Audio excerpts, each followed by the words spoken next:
Калісь яшчэ свет толькі зачынаўся, дык нічога нідзе не было. Усюды стаяла мёртвая вада, а пасярод вады тырчэў нібы камень, нібы што. Адзін раз пярун як разыграўся і давай пыляць стрэламі ў гэты камень. Ад яго стрэлаў выскачыла 3 яскаркі – белыя, жоўтыя і чырвоныя. Упалі тыя яскаркі на ваду. З гэтага ўся вада скаламуцілася, і свет памуціўся, як хмары.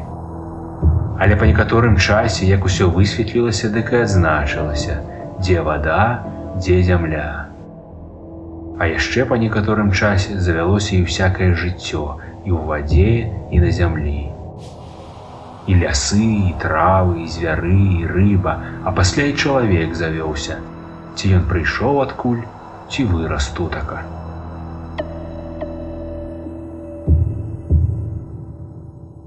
Па некаторым часе гэты жыхар стаў заводзіць свае чалавечыя парадкі. Ці доўга ён так жыў, ці мала, але меў ён ужо сваю сялібу, меў многа жанок, а яшчэ больш дзяцей. Было яму прозвішча Бай. А як прыйшла яго гадзіна смерці, дык ён склікаў сваіх сыноў і падзяліў усю сваю маёмасць. Толькі аднаго сына запамятаваў.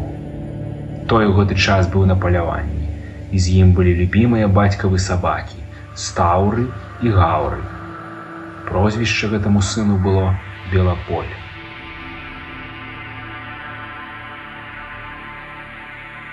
Неўзабаве пасля смерці бацькі вярнуўся Белаполь з палявання. А браты яму кажуць: «Вось бацька падзяліў нам усю сваю маёмасць, а табе ён адказаў сваіх сабак, ды яшчэ і наказаў, каб ты іх пусціў паволі, аднаго ў правы бок, а другога ў левы. Колькі яны зямлі абягуць у дзень, дык гэтая ўся зямля твая будзе».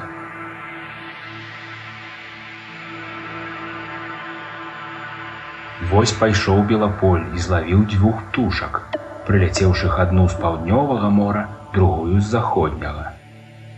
Пусціў адну птушку на поўдзень, ды кажуць першаму сабаку: «Бяры!» Пусціў другую на захад і кажа другому: «Хапай!» Як паляцелі тыя птушкі, адна ў адзін бок, другая ў другі. Як пабеглі сабакі за птушкамі, дык ажно зямля закурылася.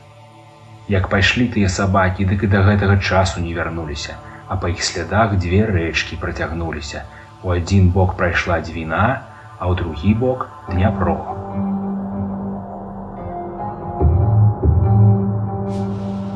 Вось у гэтых абшарах Белаполь і пачаў сяліцца, ды заводзіць свае лады.